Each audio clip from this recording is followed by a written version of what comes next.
Our nation's colleges and universities have long been the bastion of free speech in this country, but some feel the First Amendment rights of one group at UC Irvine are being infringed upon. We'll let you decide. Back in February, Isreali Ambassador Michael Oren was speaking at Irvine, but it wasn't long before a student in the crowd interrupted the ambassador.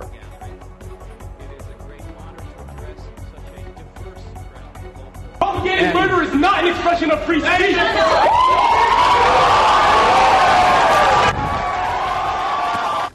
Well, the student said propagating murder is not an expression of free speech. It happened 10 more times. The students were members of the school's Muslim Student Union. Group documents show they may have coordinated the entire effort. 11 students were arrested, and today UC Irvine recommended the Muslim Student Union be suspended for an entire year. Unable to gather, unable to hold meetings or events on campus. The reinstatement to be determined next August. What do you think? Is the school going too far by proposing to ban the student union for an entire year, David? Well, no, I don't think so. But here's the deal. I mean, the key here is really whether or not this was planned. And I'm assuming somebody at the school has done some sort of investigation and have unearthed some documents that apparently show that this was all a planned thing. But God bless idealistic college kids. You know, they want to have their cake and eat it too. You know, they want to scream that their rights are being violated. Then they proceed to violate somebody else's First Amendment rights, which is the right to come in and speak. So, you know, you can't really have it both ways. I think this group needs to get their priorities straight here. And, you know, there is no other topic that enrages both sides more than Mideast stuff. You know, I've learned that doing news. If you piss off both sides, you're doing something right because, you know, they're both angry at you. And this is one of those things where the other side is so polarized against the other that they can't even agree to talk. And I think that's too bad. And I think that this group needs to realize that if they really want to propel their message forward, they need to allow the other side to at least be able to come onto campus and talk. That's one of the whole ideas of higher education, is to entertain other ideas and listen to other people's points of view. So do I think that they've gone too far? No, I think if there is some documentation that indicates that they planned this, then they got to be punished for it. I mean, there is punishment for your actions, even in college. What do you think, Ron? Give it to us in 30 seconds.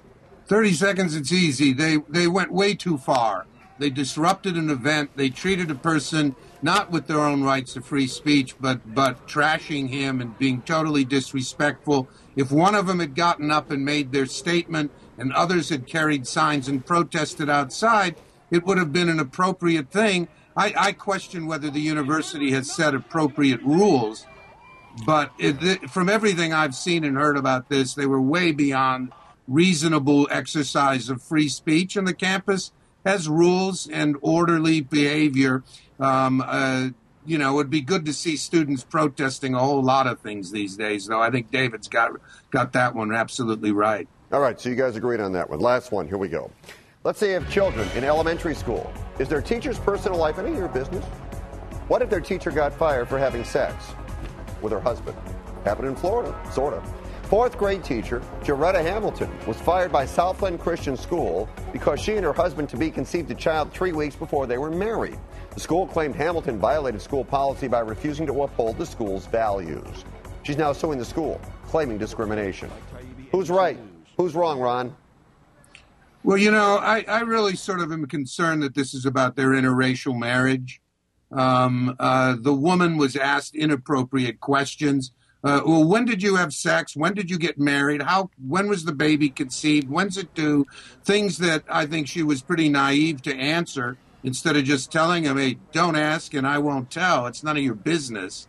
But having said it, you know, it's a really question. The law ought to be black and white about whether a Christian school is subject to the employment laws that everybody else is, or whether it's a religious institution that has some exemptions.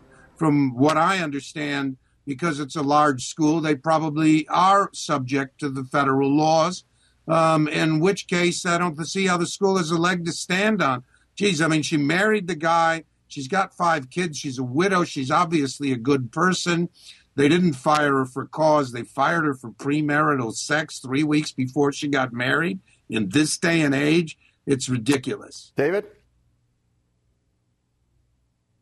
Actually, I think one of the interesting things is that I looked it up. Florida is an at-will state, much like California is, which basically means that employers can fire you any reason they want to. I mean, you're not really protected unless you are a member of a protected class. And one of the protected classes in Florida is your marital status, disability, religion, race. I'm reading off my list here. There is some framework about who is protected. And one of the things that you are protected in Florida and in most states is your marital status. So I think this actually may fall under that, how dare they try to tell her she has to be married before she can have sex. But beyond all that, I think Ron's right. There may be a little back channel story here about what they're really after with this, which is even more unfortunate.